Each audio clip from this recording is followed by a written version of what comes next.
Bien, hermanos, vamos a continuar con los estudios doctrinales que hemos estado viendo. El día de hoy toca el punto de la salvación, que es básicamente algo de lo que ya hemos estado viendo en el libro. Dice la declaración, si tienen por ahí esas notas, si no, aquí se los voy a leer. La proposición doctrinal dice de esta manera: creemos que una persona es salva o justificada por un acto de la gracia gratuita de Dios y no por algún mérito propio. Dios perdona sus pecados y los acepta como justos a sus ojos, solo por la justicia de Cristo, que nos fue imputada a través de la muerte expiatoria sustitutiva de Cristo y la resurrección corporal, y recibida solo por fe, y fe en Cristo únicamente.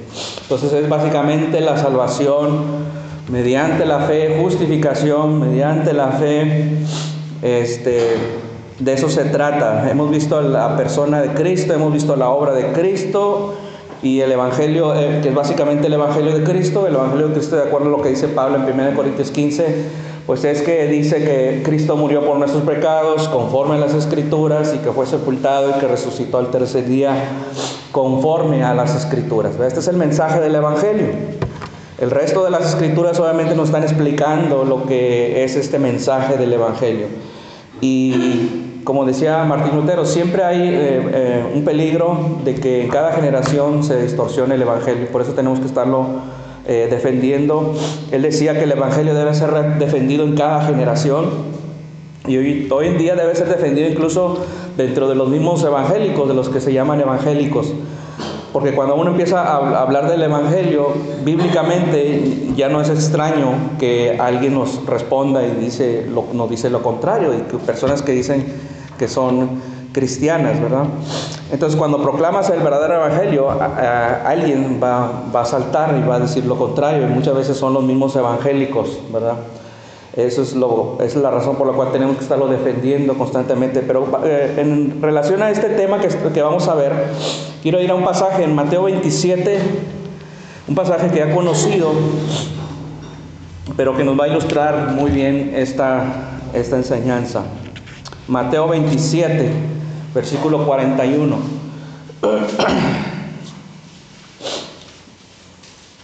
Es Cristo ya en la cruz.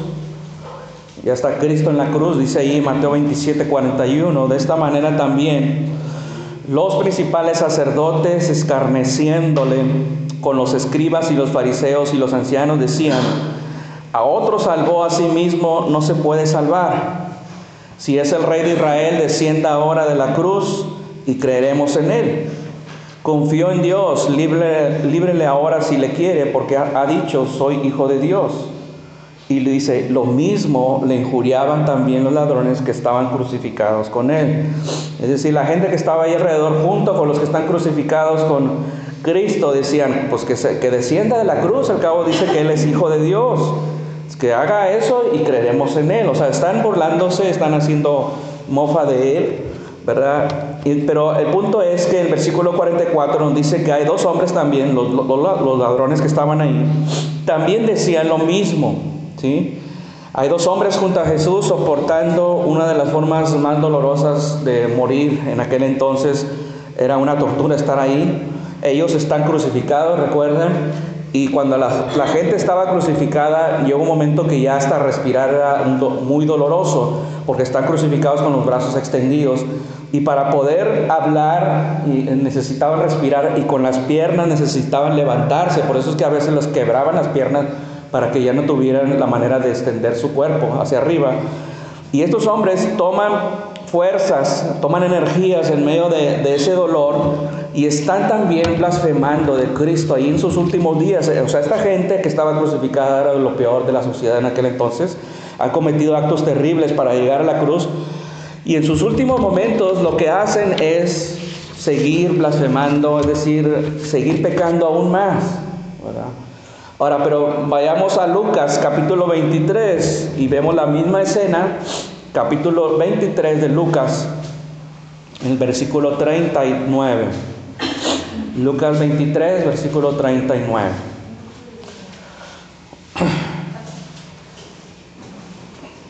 Y dice ahí, ¿verdad? Y uno de los malhechores que estaban colgados le injuriaba diciendo: si tú eres el Cristo, sálvate a ti mismo y a nosotros. Respondiendo el otro, le reprendió diciendo: ¿ni aún temes tú a Dios estando en la misma condenación? Nosotros, dice, a la verdad justamente padecemos, porque recibimos lo que merecieron nuestros hechos, mas este ningún mal hizo. Y dijo a Jesús: acuérdate de mí cuando vengas en tu reino. Entonces Jesús le dijo: de cierto te digo que hoy estarás conmigo en el paraíso. En Lucas vemos que ya algo ha cambiado. Anteriormente estaban los dos maldiciendo a Cristo. Una de las voces ahora se ha silenciado y ahora ha cambiado. ¿Y qué pasó? Que este ladrón ahora se da cuenta de que estaba blasfemando a Dios, ¿verdad? Y ahora de blasfemar a Dios, ahora está temiendo a Dios. Ahora de exigirle a Cristo que lo baje o que descienda de la cruz, si es quien dice ser, ahora admite que él merece estar ahí, ¿verdad? Él reconoce que merece estar ahí, reconoce su maldad, reconoce que hay alguien ahí que no tiene maldad, que es Cristo. Reconoce, ¿verdad?, que después de la crucifixión va a rendir cuentas. Y esto es algo mucho peor que la crucifixión, ¿verdad? Es lo que está diciendo ahí. Entonces se ha dado cuenta, obviamente, que ha roto las leyes humanas, las leyes del hombre. ¿Qué pasó? No. Se ha dado cuenta que ha roto las leyes humanas, pero él se da cuenta también que hay una ley más grande que esa, que es la ley de Dios, y se da cuenta que ha roto esa ley también. Entonces, el sufrimiento que está pasando en la cruz ya no se compara con lo que se va a enfrentar. Él ya cambió su mentalidad, reconoce que hay alguien que es justo, hay alguien que lo puede librar, además que él no tiene mérito, no tiene rectitud delante de Dios, por eso dice: acuérdate de mí. ¿Sí? Él ya no tenía nada más que ofrecer más que su propio pecado, y su única esperanza es voltear a Cristo en ese momento, en estos últimos momentos. Entonces su perspectiva incluso ha cambiado. Él cree que Jesús no va a morir porque le dice: acuérdate cuando vengas en tu reino. Él sabe, se da cuenta, esta persona, aunque va a morir en la cruz, va a regresar. Entonces ya su perspectiva del futuro ya cambió también. Reconoce también que Él es rey. Dice: acuérdate cuando vengas en tu reino también. ¿Sí? Entonces también le dice que Él tiene autoridad para dar su vida y tomarla de nuevo. Es decir, está dando a entender esto. Porque si dice que va a morir y luego va a regresar, entonces Él tiene autoridad sobre la muerte también. Entonces, además está reconociendo que Cristo tiene autoridad para ponerlo en un estado recto delante de Dios. Entonces, Él no le está pidiendo a Jesús o excusándole a Jesús delante de Jesús: oye, es que mi vida pues me afectó mi familia, mis padres, por eso vivía de esta manera. Tampoco le está diciendo: oye, yo hice algo de méritos, pues cuando estaba en alguna ocasión ayudé a los pobres, en alguna ocasión yo llegué a ofrecer sacrificios en el templo. Entonces Él tampoco se está excusando aquí. Él no tiene nada que ofrecer y está muriendo. Entonces clama misericordia, y Jesús, ¿verdad? Primero le dice a Jesús, Jesús le dice, en verdad te digo, hoy estarás conmigo en el paraíso, hoy. Y eso es asombroso, de inmediato. Y Jesús le está diciendo: en el momento que tú mueras, que tú que has sido de lo peor de la sociedad, que has sido de los más malos que hay en la sociedad, en el instante que mueras, tu cuerpo se queda ahí, ¿sí? Quizás se lo lleven a la sepultura, quizás lo manden al basurero, pero al instante vas a estar conmigo en el cielo. Y Jesús no le dice: todavía hay algo que tienes que hacer pendiente antes de que mueras. No le dice nada de eso.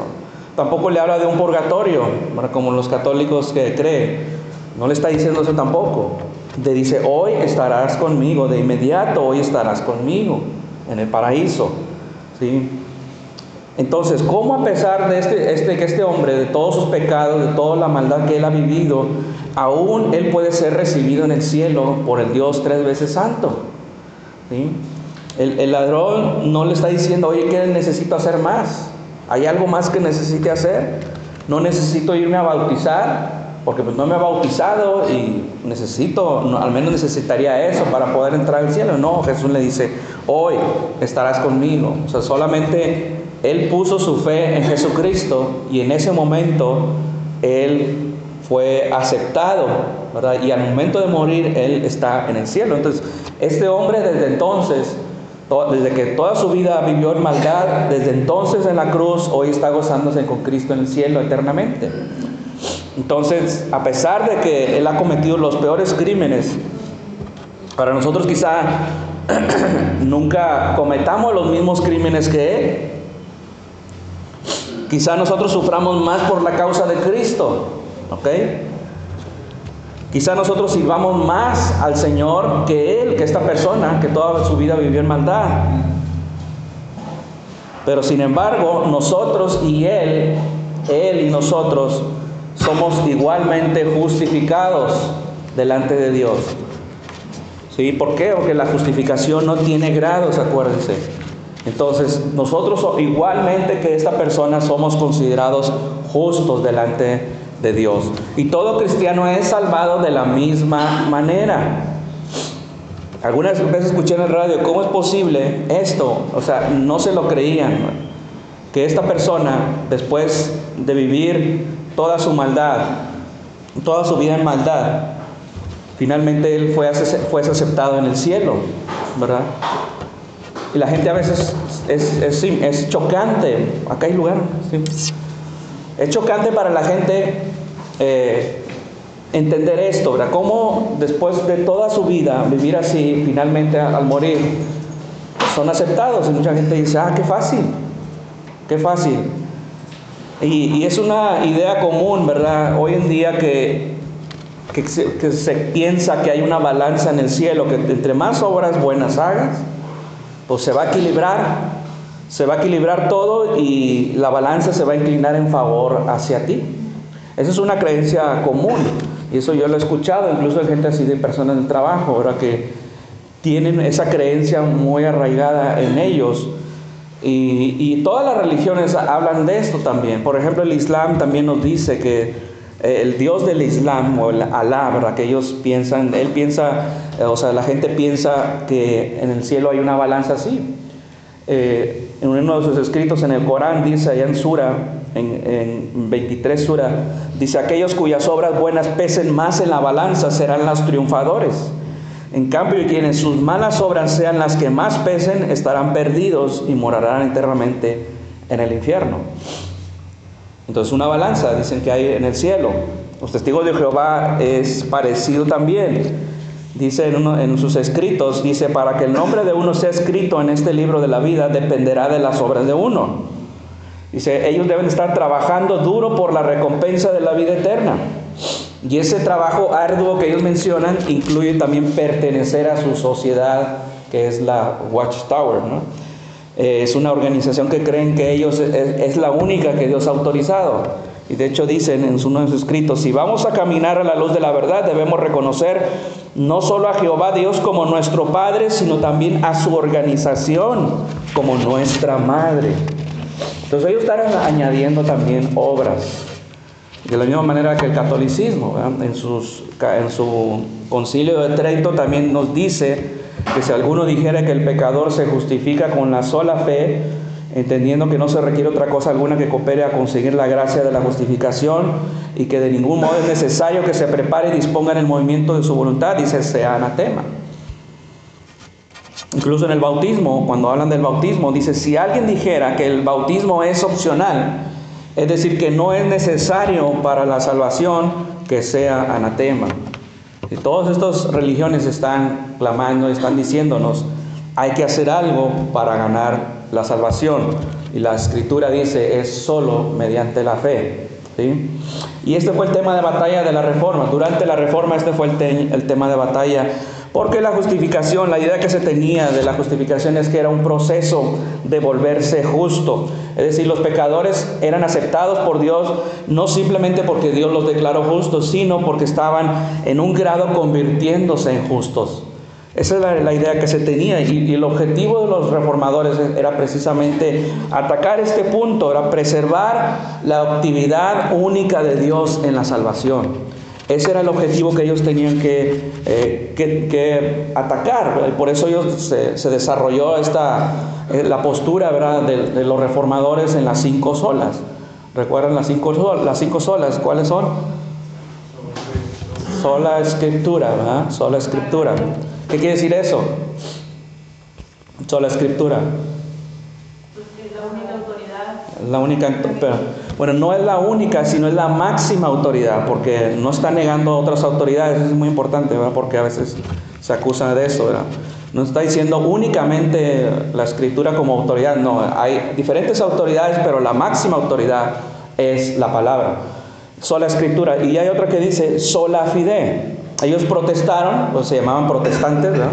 Por eso les llamaron protestantes, porque protestaban contra la idea de que había otro instrumento aparte de la fe por la cual somos declarados justos, ¿sí? Obviamente está sola gracia, solo Cristo, solo gloria, ¿sí? Pero en sola fide lo que estaban diciendo ellos era en este punto, ¿verdad? Que el instrumento es la fe. No hay otro instrumento para el cual somos declarados justos. Y básicamente, ¿verdad? Eso es lo que estaba diciendo ellos. Es decir, que nosotros como creyentes somos receptores pasivos. O sea, no hay nadie más que Dios el que está interviniendo aquí. Y nuestra fe no es una obra en sí, ¿sí? Sino es simplemente la confianza en el Señor.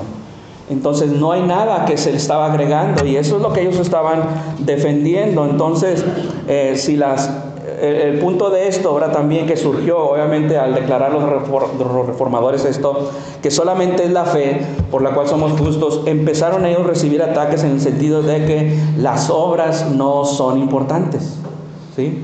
Empezaron a decir, entonces las obras son irrelevantes, entonces pues vamos a seguir viviendo peor o mal, ¿verdad?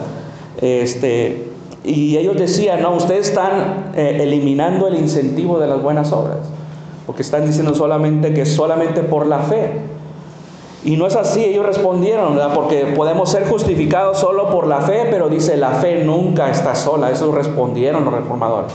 Entonces las obras validan nuestra fe.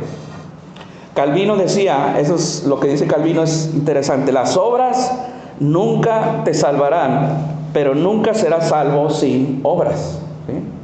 Las obras nunca te salvarán, pero nunca serás salvo sin obras. Si dices que eres salvo, justificado, no puedes decir que no hay obras después de que eres justificado, ¿sí? Entonces, con eso es lo que estaban diciendo, sola fide, y esa palabra sola es clave, solamente la fe.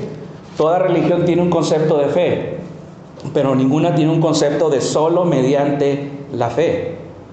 Y esto excluye toda posibilidad de que se le tenga que agregar algo para ser salvo, ¿sí? ¿Algún comentario hasta aquí?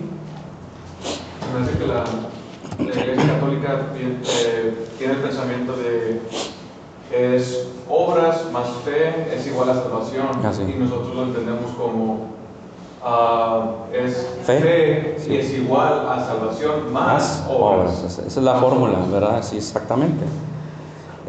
Sin embargo, ellos acusan, ¿verdad? Y obviamente uno de los pasajes que ellos utilizan para responder a esto es Santiago. Santiago capítulo 2, si quieren vamos a ir a ese pasaje, Santiago capítulo 2. Es un pasaje que ellos siempre nos van a responder con eso. Santiago capítulo 2. Es interesante lo que dice aquí.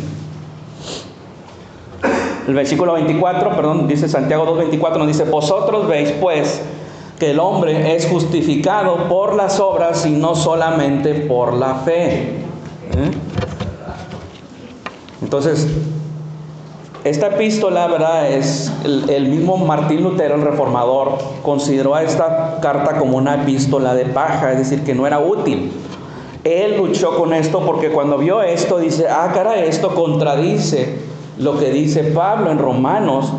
Entonces para él era una carta problemática, y de hecho dentro de la Biblia, dentro del canon, esta carta era uno de los libros considerados como aquellos que tenían objeciones, ¿verdad?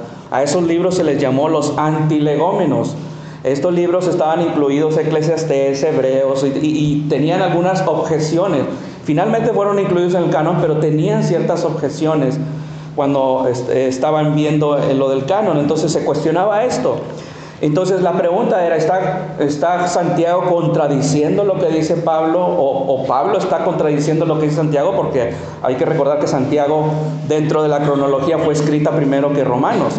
Entonces, podrían decir, oye, Romano entonces está contradiciendo lo que dice Santiago y Santiago está contradiciéndose. Y algunos veían a Santiago y a Pablo como dos contrincantes enfrentándose espada contra espada, ¿verdad? Pero lo que estaban haciendo en realidad era, Pablo y Santiago estaban combatiendo a diferentes enemigos. Ellos estaban espalda con espalda, atacando a los diferentes enemigos de la fe. Eso es lo que ellos estaban haciendo. Entonces, en el contexto, esta carta está escrita a judíos, y estos judíos, antes de su conversión al cristianismo, eran creyentes judíos obviamente, pero ellos ponían un énfasis en la eficacia de las obras. Entonces, después de ver y aceptar el mensaje del Evangelio, de que la salvación es por gracia a través de la fe, sin obras meritorias, se fueron al otro extremo. Y por tanto eran propensos a asumir que las obras no eran necesarias. Y Santiago buscaba atacar esta distorsión. Y este párrafo es una de las secciones obviamente más difíciles, pero ha sido un campo de batalla teológico, porque se entiende que está contradiciendo a Pablo. Porque Pablo dice en Romanos 3:28, concluimos pues que el hombre es justificado por fe sin las obras de la ley. Romanos 4:5 dice, mas al que no obra, sino cree en aquel que justifica al impío, su fe le es contada por justicia. Entonces, sin duda, obviamente no hay contradicción, no son antagonistas Pablo y Santiago. Santiago se está oponiendo a una distorsión de lo que Pablo había enseñado. Entonces, Pablo está tratando, por ejemplo, de combatir el legalismo judío que insistía en la necesidad de las obras para ser justificado. Y Santiago insiste que en la necesidad de las obras en la vida de aquellos que ya son justificados. Entonces, Santiago está exigiendo que el hombre que ya afirma tener una relación con el Señor, con Dios correcta a través de la fe, debe demostrar esa fe mediante las obras. Entonces, Santiago no está diciendo cómo nos justificamos en sí, sino cómo se manifiesta la fe salvadora. Está contrastando aquí, en este pasaje, dos tipos de fe: una fe genuina, viva, y una fe muerta, espuria. Y es por eso que da ilustraciones de esto aquí. Entonces, Santiago está pidiendo a los cristianos profesantes que no han mostrado evidencia de esa nueva vida en Cristo, que muestren su fe. Entonces, dice ahí Pablo también, Santiago, ser hacedores de la palabra y no solamente oidores. Y luego dice Santiago 2:18, yo te mostraré mi fe por mis obras. ¿Sí? Ahora vean aquí el versículo 14, Santiago 2. Hermanos míos, ¿de qué aprovechará si alguno dice que tiene fe y no tiene obras? ¿Podrá la fe salvarle?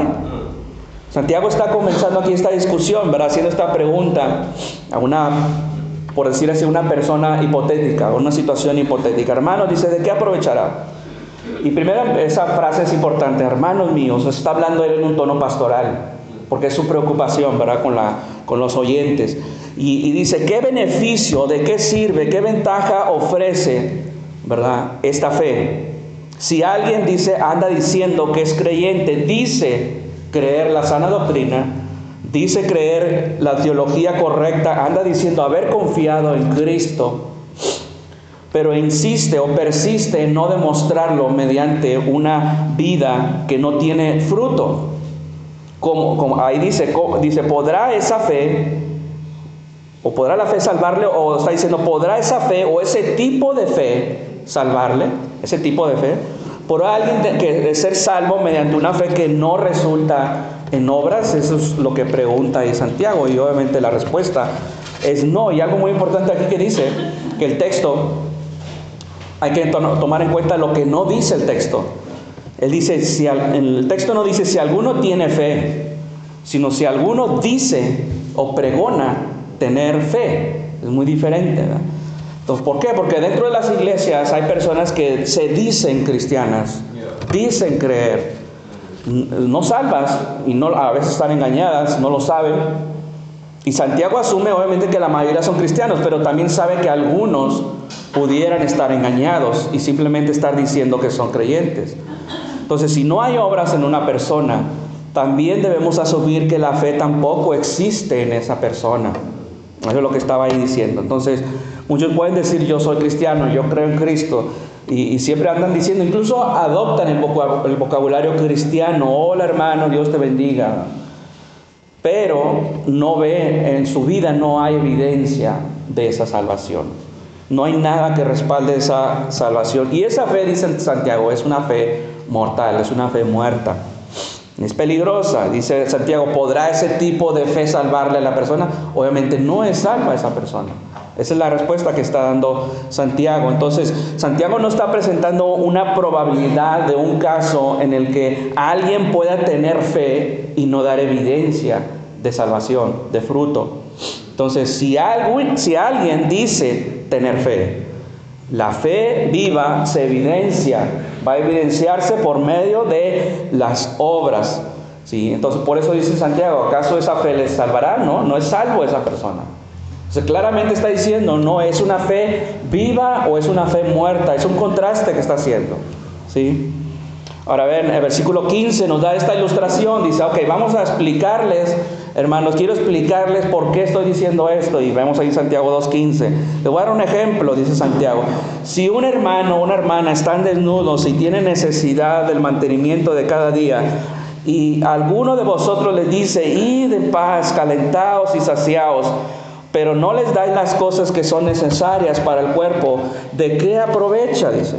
Así también, dice, la fe, si no tiene obras, es muerta en sí. Esto es una ilustración también que comienza, ¿verdad?, con un cristiano, un creyente que están desnudos, o en el original están pobremente vestidos, es lo que dice ahí. Carecen de las necesidades básicas para subsistir diariamente. Nos vemos aquí que es un caso que Santiago pone en que el hermano o la hermana existían en una condición humana deplorable. Hay una necesidad urgente que debe ser satisfecha. Pero la única acción que hace esta persona es ir, o aquel que dice que es cristiano, id en paz y calentados y saciados. Es como si le dijera, buena suerte hermano, Dios te bendiga, o voy a orar por ti hermano. ¿Sí? Es como si le estuvieran diciendo esto así, ¿verdad? Entonces dice Santiago, ¿de qué aprovecha eso?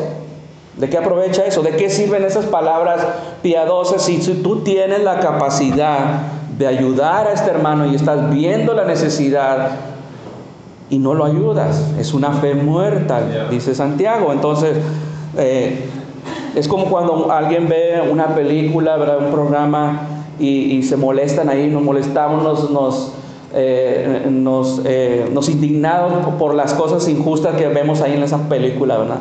Pero no somos capaces de ir a ayudar a nuestro hermano que lo tenemos ahí cerca, ¿verdad? Está pasando una necesidad. Entonces, es como decirle, ¿verdad?, Dios va a proveer, hermano, Dios va a proveer. No, pero sí, Dios va a proveer, pero a través de ti, dice Santiago. ¿Sí? Eso es lo que está ahí diciendo. Ahora, si yo voy a ayudar a mi hermano, tengo que cumplir al menos 3 condiciones. Primero, debo tener los medios para ayudarle. Segundo, tengo que saber que hay una necesidad en ese hermano. Y tercero, yo tengo que tener el suficiente amor para compartir a este hermano. ¿Sí? Entonces, esta persona dice tener fe, pero es una fe muerta porque cuando se le presenta la oportunidad no es capaz de demostrarlo. Y esto es lo que dice Juan, primera de Juan capítulo 3, versículo 16. Juan 3:16 es una bendición que nosotros ya sabemos el texto, pero primera de Juan 3:16 a veces también se nos olvida de esta bendición. Primera de Juan 3:16, en esto hemos conocido el amor en que Él puso su vida por nosotros. Dice, también nosotros debemos poner nuestras vidas por los hermanos. ¿Sí? Cristo no se limitó a hablar del amor, Él vino y demostró su amor al morir por nosotros. El versículo 17, pero el que tiene bienes en este mundo y ve a su hermano tener necesidades, cierra contra él su corazón. ¿Cómo mora el amor de Dios en él? Dice, hijitos míos, no amemos de palabra ni de lengua, sino de hecho y en verdad. Fíjense, está diciendo exactamente lo mismo que dice Santiago. El Padre y el Hijo no amaron para que ese amor nada más estuviera ahí, ¿verdad? Sino que para que se desbordara ese amor en nosotros. El amor de Dios ha sido derramado en nuestros corazones, ¿verdad? Entonces es algo que viene dentro del corazón y eso es lo que produce la regeneración. ¿Sí? Hay nuevos amores que empiezan a surgir en nuestro corazón en la regeneración. ¿Sí? deseamos la comunión cristiana, deseamos orar, deseamos la palabra, son cosas que se van a dar naturalmente, porque ya Dios está obrando en un corazón así. Entonces, a medida que nosotros vamos desarrollando todas estas cosas, pues se va dando esa madurez en nosotros. Se está demostrando que es una fe viva, no es una fe muerta. Entonces Santiago, regresando en Santiago 2:17, nos dice: así también la fe, si no tiene obras, es muerta en sí misma.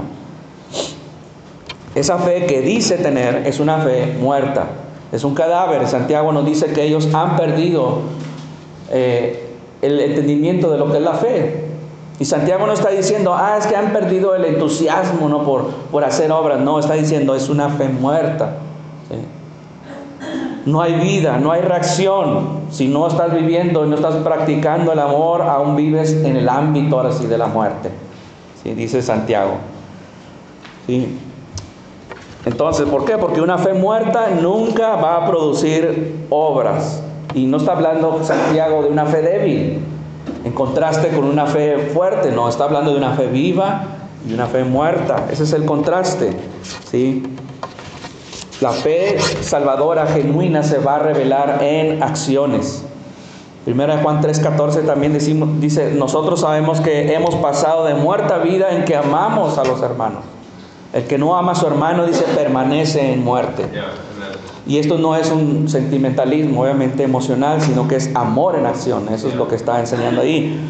Entonces Pablo enseña que no somos salvos por fe más obras. Eso sí lo enseña Pablo, sino solo por la fe. Es decir, ¿cómo es que venimos a la salvación? Y Santiago nos enseña que nuestras obras se producen por el hecho de que somos salvos. Es decir, como la fe salvadora se manifiesta, es así, con obras, así se manifiesta. La fe muerta podrá expresar un vocabulario cristiano, bíblico, teológico, podrá articular la sana doctrina, pero no tendrá poder salvador en sí misma. Entonces, podrás tener una pasión por la enseñanza, podrás tener una pasión por predicar, podrás tener una pasión por conocer la doctrina, pero no vas a ser salvo. ¿Por qué? Porque tu fe no es genuina. ¿Sí? Entonces dice en Santiago 2:18, dice, pero alguno dirá, tú tienes fe, yo tengo obras, muéstrame tu fe sin las obras y yo te mostraré mi fe por mis obras. O sea, hay un hombre que no tiene nada para respaldar sus palabras, su afirmación, su confesión, dice tener a Cristo, pero no tiene fruto. Y hay otra persona que dice que muestra su vida espiritual por obras, por su fruto, su vida es evidente por las obras. Entonces aquí Santiago no está hablando de dos tipos de cristianos. Uno es cristiano y el otro no. Uno está engañado y el otro no. ¿Sí? Ambos dicen que son cristianos, sí, pero uno está engañado. Uno es simplemente oidor, pero no es hacedor de la palabra. Ese es el contraste que está haciendo Santiago aquí. Y eso es algo que a veces los católicos no van a entender. Y el versículo 19 dice, tú crees que Dios es uno, haces bien, también los demonios creen y tiemblan. Recuerdan, Santiago está dirigiéndose a judíos. Los judíos, acuérdense, crecieron repitiendo aquella oración, el Shema, que decía, solo hay un Dios, ¿verdad? Dice, escucha Israel, el Señor, Jehová, tu Dios es uno es, dice ahí, ¿verdad? En Deuteronomio 6. Y Santiago comienza diciendo, tú crees que Dios es uno. O sea, toda esa enseñanza que traían los judíos, ¿verdad?, en su crecimiento. Ellos afirmaban que tenían un solo Dios. Estás bien, teológicamente estás muy bien. Pero sabes, dice, los demonios también pueden declarar esto. Su teología es correcta, conocen y saben que Jesús es Dios. Ellos saben que Dios es uno. Los demonios creen lo mismo que tú crees, dice Santiago. Son monoteístas, ¿verdad? Pero ¿qué diferencia hay? Dice, vean ahí también, dice que hasta tiemblan. Es decir, los mismos demonios son afectados emocionalmente por la persona de Dios, pero siguen siendo demonios, no son salvos. ¿Recuerdan cuando se encontraba Jesús con endemoniados? Allá en Marcos 5 dice que el mismo endemoniado le gritaba, ¿qué tengo que yo ver contigo, Jesús, Hijo del Dios Altísimo? Y dice, te imploro por Dios que no me atormentes. O sea, los demonios reconocían la misma autoridad de Jesús. Reconocen que hay un juicio, reconocen que son que merecen, ¿verdad?, estar ahí, ¿verdad? O reconocen la presencia de un Dios santo. Pero finalmente son demonios, hasta ahí llegan, no hay más. Y eso es lo que está diciendo Santiago.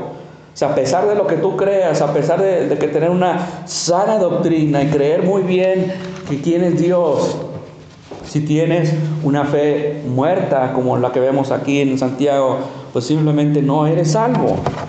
Entonces la fe no está ahí, no existe en tu vida. Y dice el versículo 20, está dispuesto a admitir, hombre vano, que la fe sin obras es estéril. El versículo 20 de Santiago. Estéril quiere decir ociosa o desocupada. La fe no es así, dice Santiago. ¿Estás dispuesto a reconocer esto?, dice Santiago. Pero lo triste es que hay muchos que piensan así, que obviamente piensan que han recibido a Cristo, hicieron una oración en alguna ocasión en su vida y simplemente creen que porque asisten a los domingos tras domingos, creen que son cristianos, pero no hay evidencia en su vida. Entonces, esa fe debe ser evidente, se evidencia con una fe, con obras. ¿Hasta aquí hay comentarios, preguntas?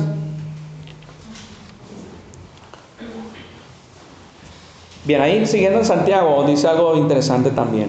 Pensé que no iba a tener tiempo para ver esto, pero dice el versículo 21, ¿no fue justificado por las obras Abraham, nuestro padre, cuando ofreció a su hijo Isaac sobre el altar? ¿No ves que la fe actuó juntamente con sus obras y que la fe se perfeccionó por las obras? Y se cumplió la escritura que dice, Abraham creyó a Dios y le fue contado por justicia y fue llamado amigo de Dios. Y vamos a este texto y dice, podemos decir, caray, como que se está contradiciendo, ¿verdad? Entonces Santiago está dando una prueba bíblica de esto, de lo que está diciendo, de que las obras son una manifestación de una fe justificada. Y dice el versículo 21, no fue justificado por las obras Abraham nuestro padre. Abraham es el padre de la fe, tanto para judíos como para gentiles, ¿verdad? Primeramente Abraham es un ejemplo de hombre de fe, es un hombre de fe. ¿Por qué? Porque obedeció a Dios. Está en Hebreos 11, que salió de su tierra para ir a un lugar desconocido. Era un hombre que representa al hombre de fe, que está dispuesto a demostrar con sus hechos que verdaderamente ha creído en el Señor. Y Santiago está citando un libro de Génesis, ¿verdad?, para darnos este ejemplo histórico. Entonces, tanto Santiago como Pablo citan a Abraham, ¿verdad?, como ejemplo. ¿Para qué? Para sustentar su teología, para dar el ejemplo de cómo en el Antiguo Testamento también sucedió esto. Y Pablo cita a Abraham para apoyar su doctrina de justificación por la fe, y Santiago utiliza igualmente a Abraham para probar que la fe sin obras es estéril, es muerta. Y noten, el ejemplo que él nos da, bueno, él nos está, podemos irnos allá a Génesis 15. Génesis 15. Vemos aquí en este ejemplo en el cual Abraham, vemos el acto inicial de fe. Dice en Génesis 15, después de estas cosas vino la palabra de Jehová a Abraham en visión, diciendo, no temas, Abraham, yo soy tu escudo y tu galardón será sobremaneramente grande. Y respondió Abraham, Señor Jehová, ¿qué me darás siendo así que ando sin hijo y el mayordomo de mi casa es ese Damaseno Eliezer? Dijo también Abraham, mira que no me has dado prole, y he aquí que será mi heredero, un esclavo nacido en mi casa. Luego vino a él palabra de Jehová diciendo, no te heredaré sino un hijo tuyo, será él el que te heredará. Y lo llevó afuera y le dijo, mira ahora los cielos, cuenta las estrellas si las puedes contar, y le dijo, así será tu descendencia. Y creyó a Jehová y le fue contado por justicia. O sea, Romanos cita aquí a este pasaje, Gálatas también, y Santiago también, todos citan el texto ¿verdad?, de que Abraham fue contado por justicia. Recuerdan que en el Sermón del Monte, cuando el Señor está predicando este Sermón del Monte, hace un contraste en la justicia que tenían los fariseos y la verdadera justicia. Él está explicando todo esto, ¿verdad? Entonces, es similar aquí, ¿verdad? Entonces, la justificación es una obra divina, ¿verdad? Su base es la obra expiatoria de Cristo, incluyendo su muerte y su resurrección. Pero Abraham vivió 2000 años antes de Cristo y fue justificado por la fe.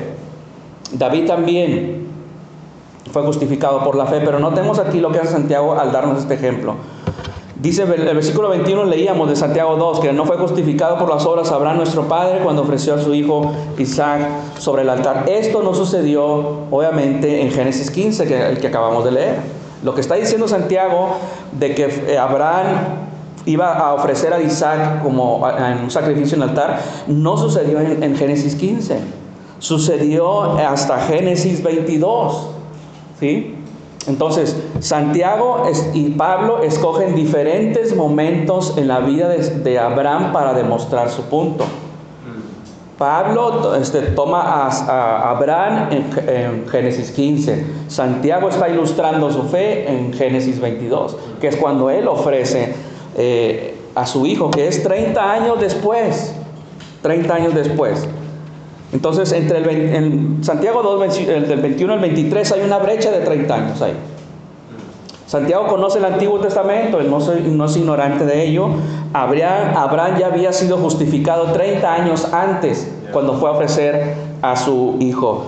Entonces, la salvación se recibe obviamente por fe, pero la evidencia de ello se demostró después. Entonces, Abraham demostró su fe, incluso lo seguía demostrando 30 años después. Es un acto de fe lo que él hizo. Entonces, no significa que Abraham demostró su fe hasta 30 años después, no, sino que ese acto demostraba que él verdaderamente era salvo. Entonces, tampoco significa que él fue justificado específicamente porque fue a llevar a su hijo a sacrificio, no.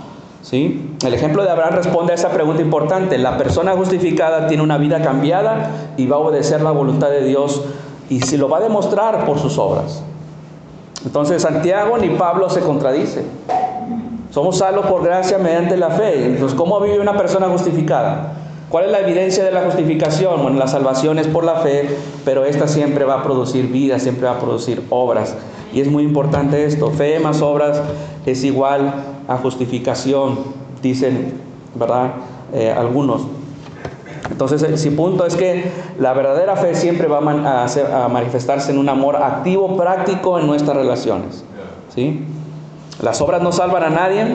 Puedes cantar, puedes ofrendar, puedes asistir a la iglesia, puedes bautizarte, pero eso no te salva. ¿Sí? Eso no te salva.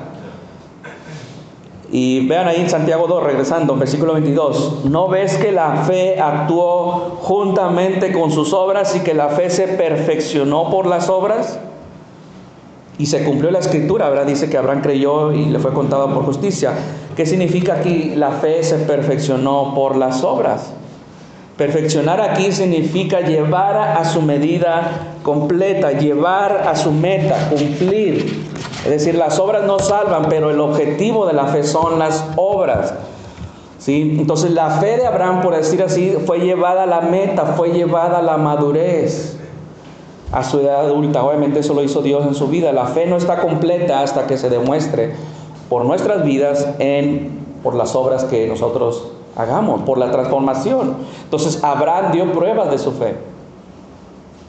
Entonces, por eso dice ahí, se cumplió la escritura, es decir, suplió, o sea, terminó, completó, dice ahí. Entonces, en un sentido, el capítulo 15 de Génesis anunció o declaró, fue una predicción de lo que iba a suceder en el 22, es decir, de una vida transformada. Es una declaración, ¿verdad? Lo que sucedió, o sea, todos tenemos un capítulo 15 en nuestras vidas y todos tenemos un capítulo 22 en nuestras vidas de Génesis, todos. ¿Sí? Entonces, todo creyente es así, todos crecemos en diferentes niveles de madurez, en diferentes momentos, pero todo cristiano debe estar en un proceso de crecimiento en el cual Dios va a producir vida, va a producir fruto en su vida. Y dice, fue llamado amigo de Dios. ¿Sí? Fue llamado amigo de Dios. Recuerden que Jesús también dijo esto, vosotros sois mis amigos. ¿Y qué dice después? Si hacéis lo que yo os mando, es lo que dice Santiago también. ¿Sí? Abraham hizo lo que Dios le mandó, se evidenció su fe. ¿Sí? Recuerdan Santiago 4:4 también dice, oh almas adúlteras, ¿no sabéis que la amistad del mundo es enemistad contra Dios? Cualquiera pues que quiera ser amigo del mundo se constituye enemigo de Dios. Igual, ¿verdad? Y esto, vamos a seguir el mundo, vamos a seguir los pasos de Abraham. Este es el punto, ¿verdad? Y hasta aquí es donde llega aquí, ¿verdad? Y no sé si hay algún comentario aquí. Es como Jesús habló sobre fruto, la fruta que produce el raíz. Ok, si eres un árbol de manzano, de naranja, lo que sea, vas a salir fruto de naranja. Así es correcto. También Jesús. Y fíjense, para probar que Santiago no está en contradicción con Pablo, vean ahí lo que dice Tito. Tito es una carta que nos muestra claramente esto. Vayan ahí a Epístola de Tito y vamos a ver algunos textos ahí, ¿verdad? Vemos en capítulo 1, versículo 16 de Tito. Dice, profesan conocer a Dios, pero con los hechos lo niegan, dice Pablo a Tito, siendo abominables y rebeldes, reprobados en cuanto a toda buena obra. O sea, los hechos no mienten. ¿Cómo sabemos que no son salvos? Los hechos niegan su profesión. Lo que está diciendo ahí Pablo. ¿Sí? Ahora vean el capítulo 2, versículo 6. Vean cómo hace este énfasis Pablo. Exhorta a sí mismo a los jóvenes que sean prudentes, presentándote tú en todo como ejemplo de buenas obras. En la enseñanza, mostrando integridad y seriedad. Pablo está exhortando a Tito a que fuera un ejemplo a los de su alrededor para que vean las buenas obras, o sea, la evidencia de su fe. Versículo 14 dice también capítulo 2, quien se dio a sí mismo por nosotros para redimirnos de toda iniquidad y purificar para sí un pueblo propio, celoso de buenas obras. Vean el énfasis, cómo se repite. ¿Sí? Cristo nos salvó para que seamos celosos de buenas obras. No te salvó para sentarte y no hacer nada, estar estático. La fe se manifiesta en buenas obras. En capítulo 3, vean, versículo 1. Recuérdales que se sujeten a los gobernantes y autoridades, que obedezcan, que estén dispuestos a toda buena obra. Otra vez, entonces va más allá de la iglesia, ¿verdad? Exhorta a que seamos ciudadanos, que manifestemos buenas obras, dice ahí. ¿Cómo vives como ciudadano? Es la pregunta que debemos de hacernos.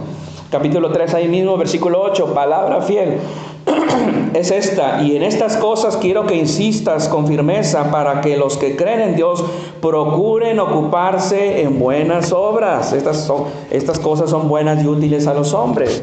El creyente debe ser diligente en ocuparse en buenas obras para Dios. Versículo 14, ahí mismo, y aprendan también los nuestros a ocuparse en buenas obras para los casos de necesidad, para que no sean sin fruto. O sea, toda la epístola está hablando y exhortándonos a las obras. Entonces Pablo está hable y hable de obras.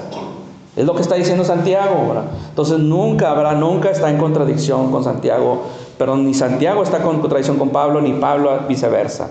Está diciendo lo mismo, está enseñando exactamente lo mismo que Santiago. Nunca se va a contradecir. También el grande texto en Efesios 2, 8 y 9, que dice, no por obras para que nadie se gloríe, en vez en versículo 10 después de eso, Cristo Jesús, porque somos hechura suya, creados en Cristo Jesús para buenas obras. Es correcto. Las cuales Dios preparó de antemano.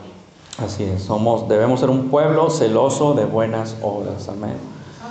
Bien, hasta aquí terminamos, hermanos. ¿Hay algún comentario más?